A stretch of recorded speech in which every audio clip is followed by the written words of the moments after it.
more than a year ago. The idea behind these lectures is to invite experts from different walks of life and discuss about the best practices in higher educational institutions. Of course, when we talk about higher educational institutions, when we talk about best practices, what comes in our mind is academics, research activities. But we need to go beyond just only academics, classroom teaching, and research activities. There is more to life than just only reading through books. The national education policy emphasizes on transforming our higher educational institutions to help our students become good human beings. Being a good person means that you are not only good at your studies, at your academics, but you also need to be compassionate. You need to be empathetic. You need to know how to work in a team. You need to have a set of values. You must possess the confidence. You must learn from your failures. And there are many, many such things one has to learn as part of our learning process in higher educational institutions. Today we have an expert from the Indian Police Service. He is Mr. Atul Karwal. Mr. Atul Karwal, he is an expert in outbound training and a proponent of physical activities. Let me extend a warm welcome on behalf of UGC to Mr. Atul Karwal, who has very kindly agreed to speak to the audience across the country through this medium. The CHETNA lecture series are live streamed on all the social media platforms of UGC, and thousands of people watch these lectures. And the videos of these lectures will also be available after the event is over for many more to watch and learn from the discussions that take place as part of this CHETNA series of lectures. Let me very briefly introduce Mr. Atul Karwal. Shri Atul Karwal is an Indian Police Service officer of 1988 batch from Gujarat cadre. He served as director of Sardar Vallabhbhai Patel National Police Academy, Hyderabad, which is my native place. He was the Director General of National Disaster Response Force till March 31st this year. And I am very pleasantly surprised to know that Shri Atul Karwal, he scaled the Mount Everest, and he is an ardent supporter of the outbound training activities. We will listen many more during the lecture by him, but I also would like to bring to your notice that UGC also is promoting several activities in our higher educational institutions so that our students focus not just only on academics, but also on various aspects of their life.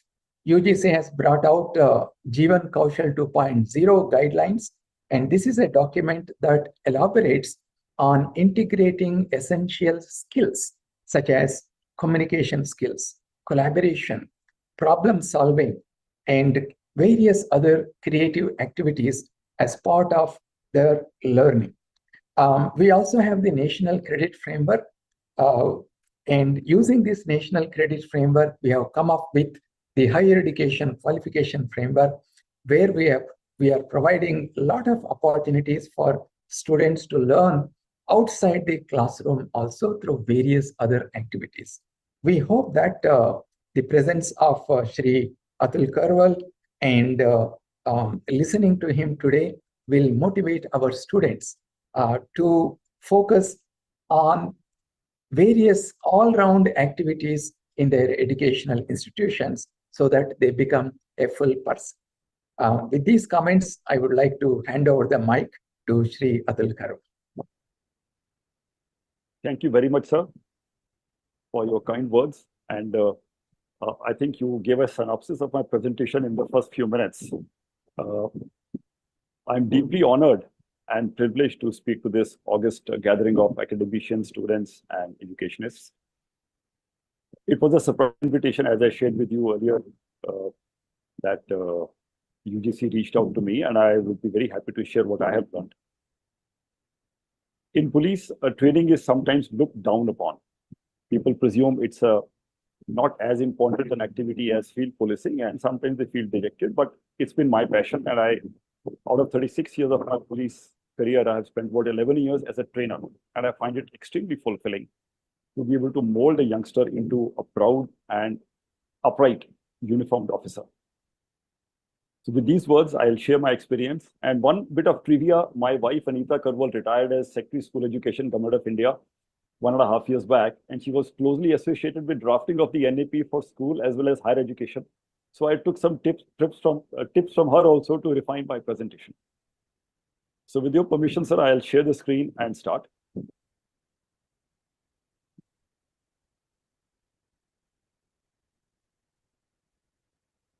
Is it visible? Saril, can you please tell me? Yes, it is visible. Right. Okay. It's visible, sir. It's visible. Please go ahead. Right. Thank you. I'll show a brief review of the training that we conduct at the National Police Academy. This is where the IPS officers at the level of their entry into service and all through their careers get trained. This is something that I personally believe in, and I start my interaction with the probationers there. Mahakavi Kalidas's writing, Shariram Madhyam Khalu Dharma Sadhanam, which means body is the medium for anything that you want to achieve in life. It could be academics, it could be sports, it could be music, it could be spirituality, but this is the vehicle through which all of it can get achieved. Hence, we must take exceedingly good care of it. A quick look at how we train the officers in the academy.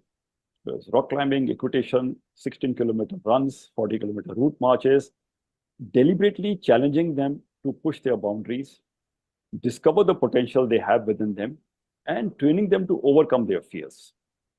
And we also believe that if we train them to be physically tough, it also contributes to their mental toughness. So they do unarmed combat, they do weapon training, firing, medical first response, simulated riot drills, where we not just pelt them with tennis balls, but actual stones. So what we do is a squad of 20 is put up as the police party. They have the body protectors, they have the helmets, and the remaining batch, about 150 strong, is put as a mob, which is free to do anything, including pelt these 20 with proper stones and bricks. And they have to handle it, and they have to control that mob, and they understand how they can actually discover qualities of leadership, teamwork, resilience, mental and physical toughness through such experiences. They fail a number of times, as you rightly mentioned. Learning from failures is a big part, because unless we attempt something which we may or may not be able to do, we may not accomplish anything new and exciting in life. A 40-kilometer route march, you can see.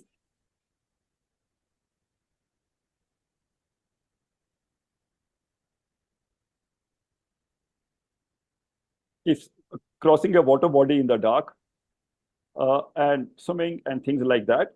Basically looking at toughening them physically and through that toughening them mentally as well.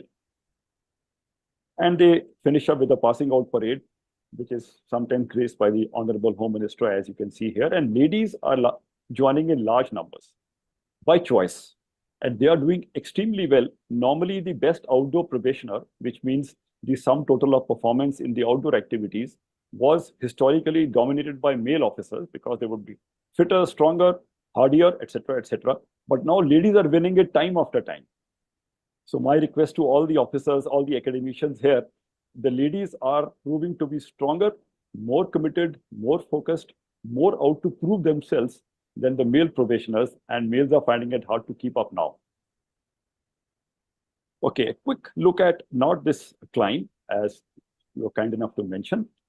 I was a short week person in school, I used to get bullied very often and get pushed around, get beaten up very often. So I look upon it as a huge plus in my life because they had given me an enduring ambition, aspiration to be physically tough, to learn martial arts, which I've been doing for the last 30 years now, to keep pushing my boundaries. And it happened through the police training. So my insight was that a person like me who was physically not very strong, not very sporty, fearful, scared, through police training, I learned these lessons, the fact that all of us have huge potential inside us, which sometimes we fail to explore, and we pass away our lives as a mediocre, as an unnoticeable life, and not as an extraordinary life, which it could have been. So this is the South Summit. When we look from here towards the summit, we see the Hillary Step. This is the famed Hillary Step, climbed first time by Hillary in 1953. This is the summit ridge, and that is the summit of Mount Everest. That's my picture on top of the summit. This is May 22nd, 2008, and I give the entire credit to the police training that I had at the National Police Academy, driving home the point that these qualities are not innate, they need not be genetic, need not be family inspired, they can be something, they can be learned, they can be imbibed, they can be taught. I was inspired by people like Eric, who climbed Mount Everest when he was completely blind, by Mark Inglis, who climbed after having a double amputation with 2 prosthetic legs. 24 years later, he climbed Mount Everest. So the power of example, that if the youngsters interact with people, know about people who have stories where they could overcome overwhelming odds and still succeed and rise above these kind of calamities also in their lives, then it gives them an insight into what is possible in their own lives. I went back, I had served earlier as the assistant director of outdoor training for 4 years, and I went back as director. So when I went back as director, we thought of doing a training needs analysis, which had not been done for the last 70 years in the history of the academy since independence. It just gives a quick look at the scale and profile of this TNA survey, which was done during COVID, 12,000 plus responses. And interestingly enough, the insight was that as far as knowledge and skills go, we are training the officers well enough. But as far as the attitudes go, we are lacking somewhere. You may not be surprised to know that when we took a survey from the subordinates and the people of the country across these 8 states, across all sections of the population, about 60–70% of the complaints were about the attitudes that officers are exhibiting in the field. We have instances, I'm not ashamed to say, all of us know about it. There are instances of corruption, there are instances of politicking, instances of not owning what they should own, not protecting their subordinates, not being accessible to the people, having a sense of entitlement. So all these things were some things that we as an academy were really concerned with, and the insight was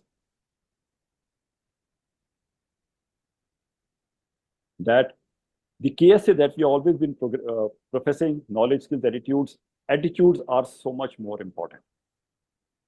As a police trainer, I realized that I could train the officers extremely well in law, in investigation skills, in forensic science, and anything and everything else. But how they put those to use is something that I can't control. I could train somebody so well that he becomes so corrupt and so adept at his job that it's difficult to catch him. So attitudes, we realize, is the most important thing that we can impart during training. Knowledge and skills are something that the person will acquire all through life, but attitudes are extremely, extremely crucial. And that is something which I see, as you also mentioned, values that we need to impart to the people who are going through our hands as youngsters, who will decide the future of this country.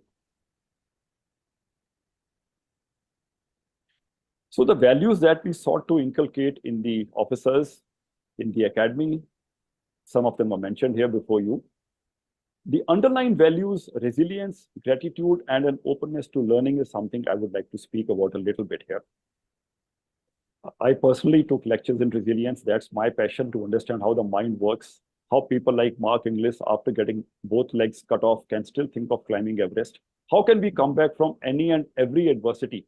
Not just the same, but much stronger, be anti-fragile. Gratitude, we tend to stop being aware of the blessings in our lives, the fact that most of us have 2 hands and feet, we can breathe, we can see, we can hear. And a sense of gratitude and an openness to learning has been discovered by positive psychology under Martin Seligman and UPenn to be the 2 factors which give you a long-lasting joy in life. So we try and inculcate gratitude and an openness to learning. This is important for not just for police, but the way the world is evolving, the rate at which it is evolving. We may not, and we will not be able to predict what will happen a few decades from now as these youngsters mature in life and go through their productive life. They need to be able to learn by themselves. In police, we can't pull back all officers back to the academy and training institutions. So we try and make them adept at learning on the run as they perform their jobs and not come back or rely on a training institute to now make them learn new skills. So the average age is 27 years. And normally it is presumed that attitudes crystallize by that age and are difficult to change. But our effort was, our clarity was, we cannot ignore it by saying this is difficult to accomplish. This is maybe not possible at this age. We must give it our best shot. Even if it makes a difference to a few of them, it will make a difference to a large number of lives in the country. So involved organizations like NIMHANS and DIPR is Defense Institute of Psychological Research. And rather than teach it as a subject, we now weave it into every conversation that we have. In the outdoor training, in the indoor training, leading by example, the faculty tries to conduct itself in a manner, practicing what we preach, showcase the attitudes that we want them to have by dealing with them in the same dignified, compassionate, impartial manner as we would like them to treat their subordinates. Call in eminent personalities to understand and show them that even if you tread the straight and narrow path, you would still have all that success that society defines or that you might define for yourself. Sensitization visits, case studies, discussions. So all these things is done in the academy. I'd like to quote an example of UPenn, University of Pennsylvania. Dr. Martin Seligman is the pioneer in positive psychology. And for the past few years, they are doing a pilot with the US Army, understanding that a person in uniform, like in police here, will maybe face the senior side of life, more violence, more hardship, more tough situations, more situations which could cost them their lives through their careers, and they need to be mentally very, very strong. So now what University of Pennsylvania is doing is, they are training the drill sergeants, who in turn train the fresh recruits, so that when the drill sergeants now train the fresh recruits, they can weave the resilience training into the normal recruit training. And by the time this recruit now gets trained to be a uniformed personnel in the US Army, he or she is mentally much tougher. So this is something that we have been working at in the National Police Academy. And I think it has started giving results. We haven't done a research on that. My request to UGC could be if you could take up a research project on the National Police Academy and show us whether all that we are thinking and doing is making any difference. And if not, help us make that difference.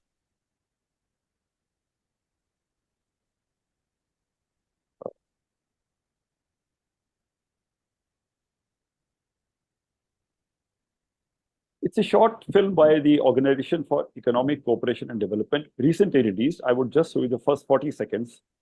You might have seen it already.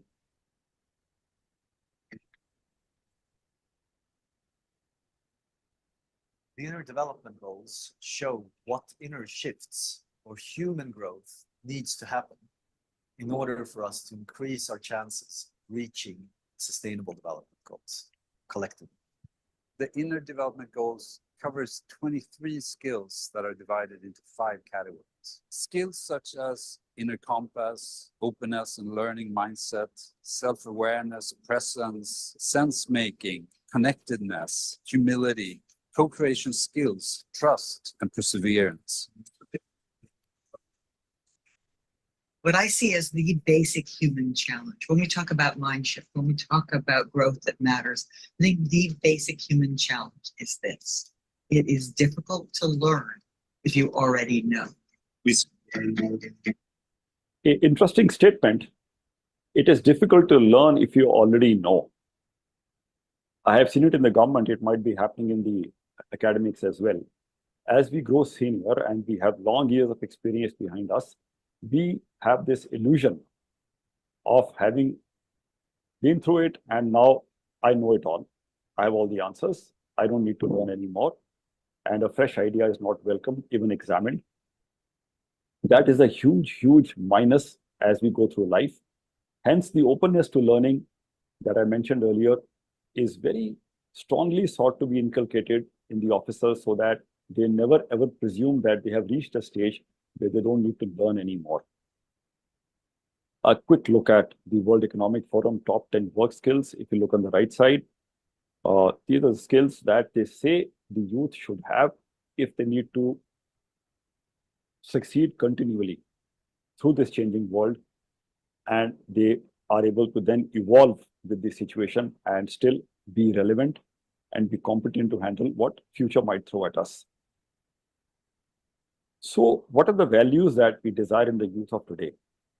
Professor Kumar had mentioned some values in the beginning. NEP mentioned it very clearly. Education must build character. It also defines certain values which you can see on the screen. Life skills also, sir, you had mentioned, communication skills, teamwork, etc. And the Sustainable Development Goal 3 clearly states this: ensure healthy lives and promote well-being for all at all ages. So a clarity that what are the values that we need to focus on, if it is not already there, must be brought to the higher education institutions so that they know that, okay, these are the 7 or 8 core qualities that we have to talk about, we have to weave into conversations and try and imbibe in the youth of today. This you already know, so I'll skip through it. It's a world which will challenge them much more than what we have seen in our lives. So this is the Gen Z. A quick look at what is the trend in Gen Z as of now. Screen time. So the baby boomers and Gen X, the previous 2 generations, had an average screen time, as you can see, so many minutes a day. Millennials spend an average of so many minutes per day. And screen time for Gen Z is an average of 427 minutes per day. I have also shared the links of the sites which gave me this information so you can explore more. This is the quick research I could do in the last few days. So screen time is, I think, a huge minus, but can be used to an extent in extending the reach of education, distance education, online education. But if we can also weave in the values, that will be a great, great plus. Study on mental illness. University College London had done this study last year, 2023. And what is alarming is that in the age group from 16 to 24-year-olds, the rate is more than doubling. And the World Health Organization also says India has one of the highest suicide rates in youth. Examples in quota are very, very disheartening. That is the kind of system that we are allowing to flourish, which is taking lives of children who can't keep up with the competitive world which the society expects them to succeed in. And obviously, not all of them can be toppers. This I saw 2 days back. This is 12th of May, 37,000 medical students giving details about their mental health illnesses. So it is not something which is subliminal under the carpet anymore. It is staring us in the face, and if we don't handle it, it will lead us to a place where it will be difficult to come back from. Okay, sedentary lifestyle. I am very keen on fitness. I like pushing my boundaries. Both my daughters do that as well. Everybody I interact with, passion, this addiction, that you must take care of this temple in which you're going to live for the rest of your lives. So if you look at this American Journal of Preventive Medicine study, 19-year-olds are as sedentary as adults age 60. And so many percentages of the American population, student population, is failing to meet this guideline. And we are supposed to be amongst the 3 most obese nations, which was surprising. I am not very sure how correct this is because a large part of the population is not getting enough nutrition, but this is what the study says, and I have mentioned the source as well. This is alarming because there's a huge mind-body connect, and if the body is not well enough, strong enough, then the mind obviously will also suffer. And if the problem comes up, a downturn comes up in life, then you may not have the energy and the health and the fitness to actually handle it physically and mentally. What are the impacts of sedentary lifestyle? Though you might know it, I'm just quickly skipping through. Please look at the red font in particular. Depression, cognitive impairment, reduces, and if you are active, it reduces your depressive psychometology also, symptomatology also. And if you are physically active, this is a huge research which all of you already must be aware of. It benefits cognitive performance and brain development. Hence, we must push these children a little away from the screen, a little away from the classroom, four walls of a classroom, into the outdoors, into sports, into nature. And that would have benefits which maybe even now the research is not aware of. The efforts which are afoot, you can have a look at this Fit India campaign. There was a Fit India week for the universities in which a very small number, finally, about 1,000 higher educational institutions participated. This number can be much larger. And NEP also talks about how we must now incorporate this into the curriculum. This is something which I feel very passionate about. I am very keen to get out into nature whenever I can, and pioneered by Dr. Kurt Hahn before World War II, and the kind of benefits which research has shown it would have. Now, by outbound training, it basically means go to a remote location away from the hustle and bustle of civilization of a city and be with nature and spend time with nature. If you recall, the Honorable Prime Minister also had mentioned Shinrin Yoku, forest bathing, which is prevalent in Japan since the 1980s, where you go to a forest, you spend time there, and you absorb the forest into you. A lot of research also is there on how it benefits you, not just physically, but mentally as well. Walking barefoot on the grass, being one with the ground, how it balances your energies. So this is something that the research, medical science is now recognizing. What we used to do as a legacy lifestyle in India, the West and its research is coming back to promote that again. So spending time with nature, it does these kind of things with you. Now, let me add a word of caution here. It has also been seen that these kind of outbound trainings need to be done by qualified people who would understand how to structure it, would have good quality equipment, would know how to facilitate it. And a big part of it is reflection. Many times it's been seen that children are taken out, they have their fun in the forest, on the mountains, they come back, but they were not put through the right process, so the whole benefit did not accrue. Reflection on your interaction with nature, what it is doing to nurture you without any expectation of any return from your side. Reflection on what is changing inside you and what can you remember to carry back with you as part of your awareness when you go back to normal life. So these outbound training experiences have to be handled by people who are experts. I'll introduce you to one such organization down the line. So personal development is something that is contributed to self-esteem, confidence, independence. This is in red because it aligns with the World Economic Forum skills which youth need to adapt and be able to succeed in the changing world.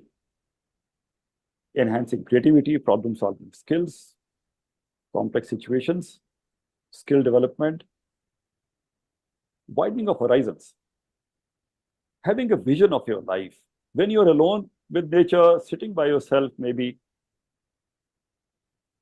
taking a step back from things which keep distracting you all the time, social media, your screen, your friends, your phone calls, all kinds of things. You can take a step back and look at your life and see, what do I want to do with my short and precious life? How do I want to make an impact? What is the potential? What is the special talent? What is the special passion I have which can make me really dig into that uniqueness and blossom it completely for the benefit of not just myself, but everybody around. So this is yesterday's Chetan Bhagat's article in Times of India. I've just referred to it here. India's undereducated youth. It connects very well to this benefit which training in nature can give you. Environmental awareness. They can become very sensitive, compassionate, and improve physical and mental being. This is interesting. Reduction in drink and drug dependency. Drugs are a huge, huge challenge. And it's been confronted very, very strongly by the government of India. They are strengthening the Narcotics Control Bureau in a huge manner. But this is something that can sink us if we are not able to combat it very, very effectively. I've mentioned the source here, and also that, as you had mentioned, Professor Kumar had mentioned, UK government also encourages learning outside the classroom. So this is a school which was set up in the US in 1965 in Colorado, I think, or Wyoming, and this is their mission. I found this school very interesting. I couldn't find time to get trained by them, though I still might go next year. They take a group of people into the wild and train them in leadership skills, in communication, in teamwork, in wilderness first response as a medical responder.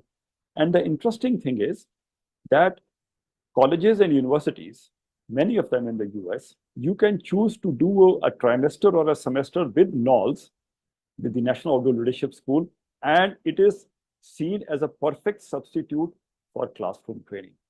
It is not an add-on. You get credit for being there, and those credits can be part of the National Credit Framework, as Professor Kumar was mentioning. So I'll just introduce you to this school. This is their mission and values, and a short film on what they do. I'll show it briefly.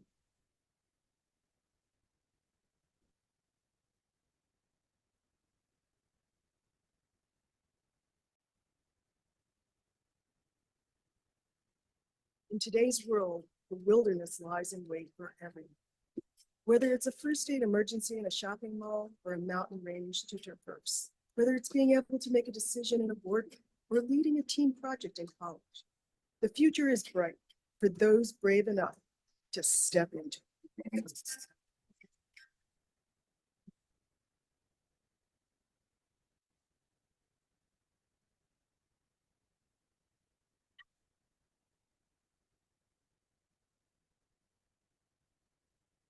This is by far the most valuable experience I've had, especially with leadership development, learning about others and following others, and then learning about myself. When you're out here, you have so many different kinds of challenges. That's never going to change, regardless of whether you're in the back country or in the front country. What can change is how you deal with it. Our united expertise provides authentic. A quick look at universities which accept earned with NOLS. So the thought I wanted to share with you was, can we, at least as a pilot, look at NOLS has an office in India as well, and we can always associate other adventure tour operators with them, create a body of expert trainers, which I'm sure you'll find at very short notice. We have qualified people in the country, and start doing a pilot with at least 1 or 2 HEIs, where we decide what we want to inculcate in those few weeks and actually let them learn completely outside the classroom in the wilderness, and see how the people who go through that experience, how they evolve, how they develop, and maybe then expand it based on our experience of that. This has already been, proof of concept is already there in front of you, and maybe we could think of doing it with some universities, some colleges in India. We keep talking about the demographic dividend. My question is, if we are not able to mold them in the manner that we want to, and we come up with a generation of people, as Chetan Bhagat says in this article yesterday, who don't really have clarity either of their goal or of their potential, no vision for themselves, not the kind of values and attitudes that we want the youth to have as they grow up and they start contributing not just to the world, to humanity, then we might have failed. And the demographic dividend might become a challenge because the generation is completely differently oriented. Upstream thinking, I had mentioned this, some of you might have read the book also. I'll give an example. In the NDRF, in the National Disaster Response Force, we keep getting called to get people out who have drowned. You'll be surprised to know about 60,000 people drown every year. It's like a Turkey earthquake happening, more than that every year, quietly under the radar. And whenever we go, my scuba divers would fish out dead bodies. 99+% cases, we only get out dead bodies. So we started thinking, how can we prevent this from happening? Rather than be reactive, how can we be proactive? So we have started working on something that each and every drowning incident across the country will get mapped onto the digital map in real time. We will create heat maps. Through the weeks, we can start seeing where is it happening more often. Then visit those places, visit the water bodies, put signage, awareness, education, equipment, anything, so that the number of people who get killed with drowning is reduced rather than just fish out dead bodies. In the same manner, for the demographic dividend to actually evolve and benefit the nation, it has to be of the quality that it must be. So the way forward is encourage the higher education institutions to prioritize, I think, some awareness. I just want to speak about the first line here. We realize that IPS officers also, when they get trained and when they got in the field after training, they put on weight. So the idea is that they need to be aware of their own good habits and how to take care of them in a self-propelled manner. So creating awareness is more important than just making them go through physical fitness exercises, because soon he or she would be out of college or the university for the rest of their lives, and they need to understand what is good health and how can they safeguard it. Fitness competitions, infrastructure, and role in Fit India. Nutrition is very important. About 60–70% of struggle is nutrition. Have we ever thought about what is the good, healthy nutrition in the masses, or are we allowing people to eat what they want to eat because they don't understand what is good for them? Counseling, some research in these areas. How can we integrate values and skills? My contention here is, unless the faculty, unless the professors themselves become fitter, themselves start behaving in a manner in which they expect the youth to behave, share their failures with them, share their downturns, how they could get over them in their own lives, share their own vision of how they want to spend the rest of their life in contributing. That kind of an interaction, that kind of an opening of the hearts and sharing our not just successes, but failures as well, is what can maybe connect and weave this into every conversation, and a short list of what else can be done. And we can certainly involve expert organizations to design small modules of role plays, of simulations, which can drive the lesson home. Outbound training I've just mentioned. We have experiential education in our genes. We used to have Gurukul system, disrupted by Lord Macaulay when he wanted to kind of crush the Indian character coming up. Ecological diversity is also we have. We can look for good practices and we can explore. We have a huge adventure tour operators association. I'm in touch with them. I can put them in touch with the people you would like to maybe start exploring this option, NOLs, willing institutions, and inclusion in the national credit framework of whatever they do in the wilderness. So my request is to Professor Kumar and all the other eminent educationists here, can we have a small study group which can start looking at how this thing can be useful to us, this learning which the world is having right now? Can we customize it to the Indian situation? Can we start small? Can we start somewhere and see where it takes us and audit it down the line, improve and expand? So that's all I had to say. Thank you very much for a patient hearing, and I'm open to questions. Thank you, Atulji, for a wonderful, comprehensive presentation. We have amongst us heads of institutions, vice chancellors watching this program. There are also some questions that have come on the social media. I would like to put some of those questions here. What we will do is we will remove the screen sharing so that we can see each other. Yes. So one of the questions that has come to me from the social media is how can students develop conflict resolution skills to peacefully resolve disagreements? Okay. Professor Kumar, we have this training in the academy also, where we need to train them in negotiation skills and conflict resolution at a police station level. So we found role plays and simulation drills very, very useful. So we teach them their theory, and then we divide them into groups, and they interact with each other in a design narrative which puts a conflicting situation into their midst, and then they try to negotiate a settlement between them. And sometimes they are videographed. There's a debriefing session where they understand what was a good skill that they brought into it, which lesson they forgot, which was part of the theory teaching, and they evolve, and they then become much better at understanding the problem, active listening skills, good communication skills, a concern for the other person as well, and doing it with an open mind and an open heart, which reaches a conclusion which could be a win-win situation. So a lot of role plays and simulation and narrative discussions are brought into the play. Right. We also invite cybersecurity experts on our platform to talk to our institutions, because today navigating on social media and the possible risks that students may encounter is also becoming a big challenge. Do you have any advice for the students when they navigate through this cyberspace? To my knowledge, the government of India has got very good modules on cybersecurity. And those are the things that could be made available to the students, to the teachers. It's free of cost. They can see it on the net. They can understand what is happening. They can even add themselves to WhatsApp groups which keep telling them what are the latest modus operandi which the cyber fraudsters are using on duping people now.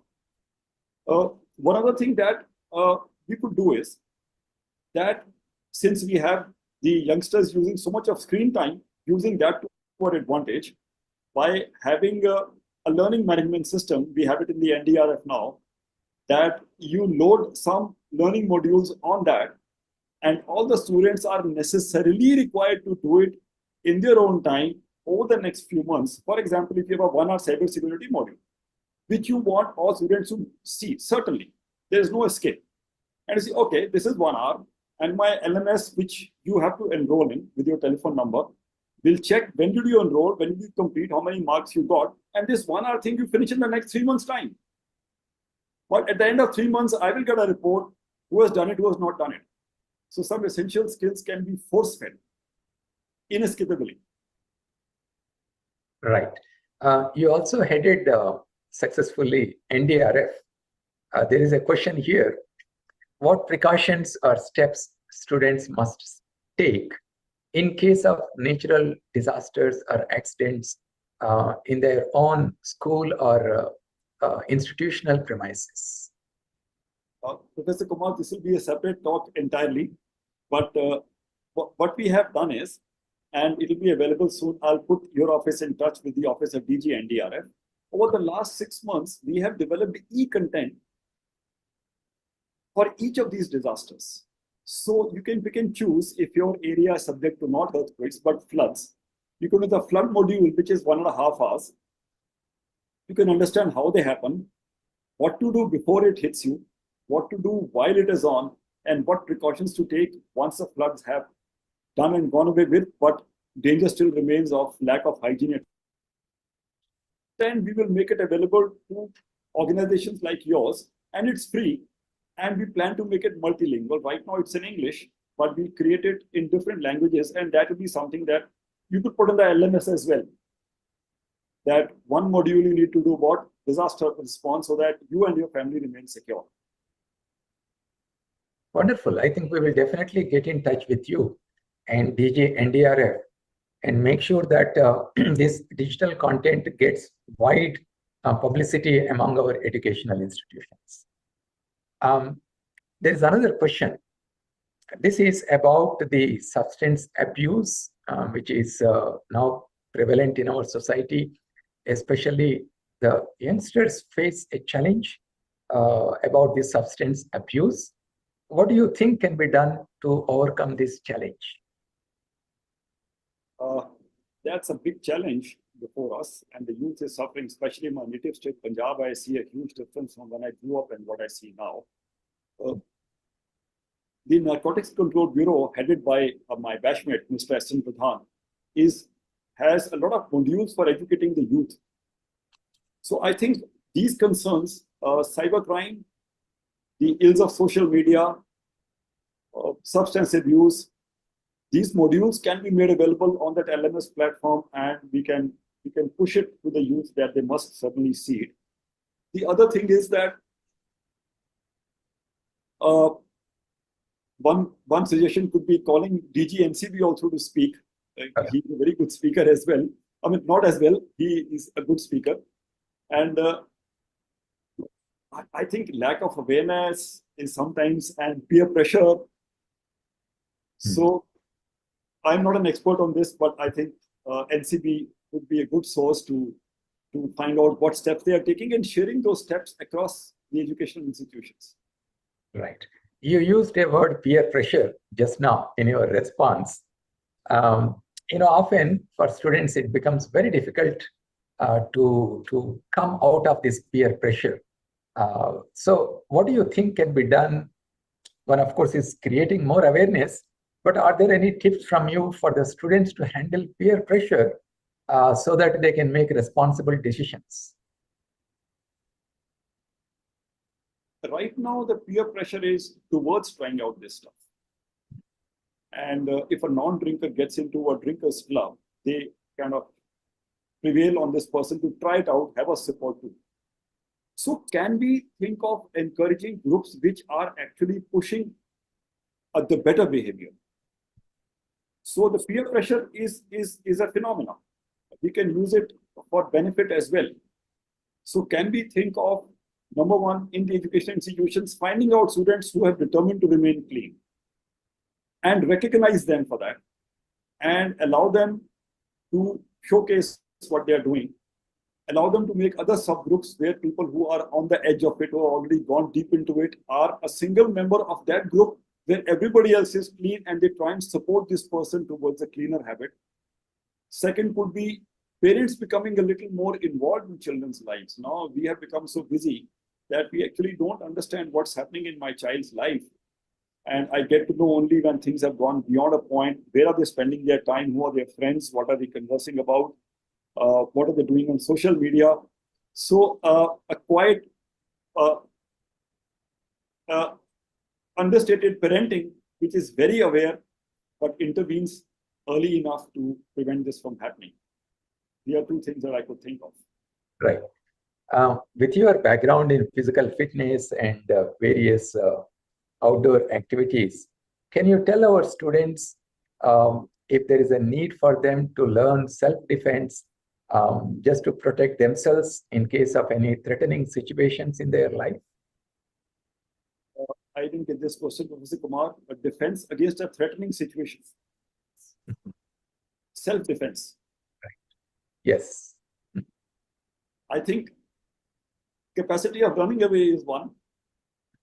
Yes. If they get into a situation where they don't want to be, they should be fit enough to escape it, because handling it may not be something which is learned across a talk or across a one session. I have spent 30 years learning martial arts. Even now, if I have a person attacking with a knife and I can run away, I would run away. Right. No cowardice in that. It's a tactical retreat, as we call it in police. But I feel that the fitness, it should be something that we actively make them aware about. Right now, some of them listen, some don't listen. But if you keep hammering that, look, this is the body that you will live the rest of your life in. This damages it. This doesn't damage it. This much sometimes. Climb stairs, don't do the escalators. Walk, cycle, have fun, get out a little bit. Show them examples of people. Keep hammering. I think with this kind of a hammering, I've seen a lot of children become aware. They gain weight a little bit, then become so self-conscious, and then they cut down on their food and they take care of themselves. So that self-propelling, self-regulating, self-aware ability is something that we must try in the institutions, because beyond the institutions, you can't really control their lifestyles. Yes, yes. You're absolutely right. There is one question, but before that, I would like to tell the audience that as part of the National Credit Framework, we have come out with frameworks which recognize all forms of learning. Learning doesn't necessarily happen only in the classroom. It can also happen through experiential learning. So we are providing lots of opportunities for students to learn from different modes of learning. So therefore, if students participate in activities such as group activities, NCC, NSS, community service, all these activities also can be creditized in our educational system now. We have informed the universities about this, and we are constantly in touch with them because there is one question from Raja Jabba Singh who says whether credits can be provided for such activities. Of course, we can creditize all forms of learning, which was not possible before NEP 2020 was introduced. There is one more question, and already in the audience, there is more interest about NOLS. There is one person who would like to know more details about NOLS and how universities can collaborate with NOLS. Right. So NOLS is NOLS, the National Outdoor Leadership Skill. And I could send the telephone number of the person who is in charge of NOLS India to Salil, who has been coordinating with me. They collaborate with the university, which allows students to spend a few weeks, a trimester, or even a full semester or a year in the wilderness, learning what they can about leadership, communication, teamwork, and things like that. And that is recognized by the university. So the idea is, can we have at least one university collaborate with NOLS and find out how do they do that? What is the experience that they bring to bear in the lives of the youth, and how do they evolve, and try it out in the Indian context. We have all the wilderness that we need within the country. And I think it will make a huge impact on the person's self-confidence, their capability of handling unknown complex situations, their sense of independence. So NOLS is, I think, a great example to study, though they might find it difficult to scale it up. Their trainer-trainee ratio is 1:5. But the quality of their regimen and their erudition, their learning, their facilitation is world-class, recognized by the world. So, and they're here with us. So I think it will be a good experiment to do and see where it takes us. Very nice. I will surely get in touch with NOLS and see how we can take it to our educational institutions. There is one question from Dr. Namita. How can we integrate experiential learning with our curriculum? Ma'am, we are already doing a lot of work in this direction to integrate experiential learning in our educational system. We have, Atulji, can we take one question from the audience who has raised his hand? Absolutely. Okay. Please, my request to the technical team is to unmute the person who has raised the electronic hand. Kumar Mishra.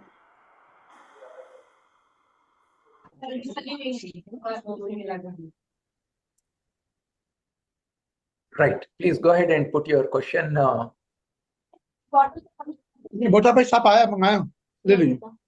Manoj Kumar ji, can you please put your question? No question. No question. Okay. Okay. Right. And we have one Bhargav Dave. Could you please unmute him?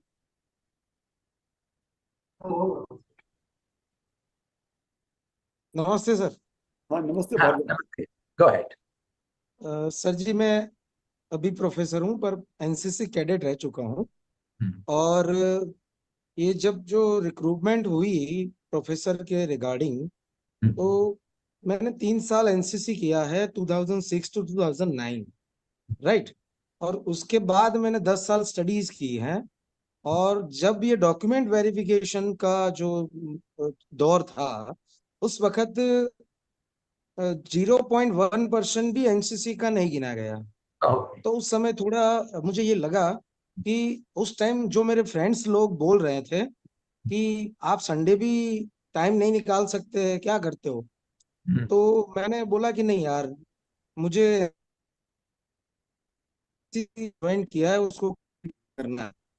मुझे थोड़ी हुआ कि तो मैं उसका right right जो point Bhargava जी। Personally चाहिए बस।